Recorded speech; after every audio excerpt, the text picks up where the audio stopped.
Hello guys, here I have a Whirlpool washing machine FFB 825A BSV, and today I will tell you about the control panel overview.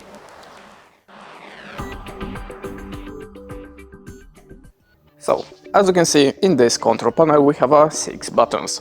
The first one is for temperature, so if you choose any cycle you can manage the temperature by clicking this button. This button is for a spin level. To manage it, just click on it. The next one is for a rinse. This is a Fresh Care Plus mode.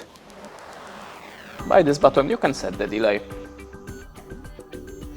This button is for a shine cleaning or enable the child lock.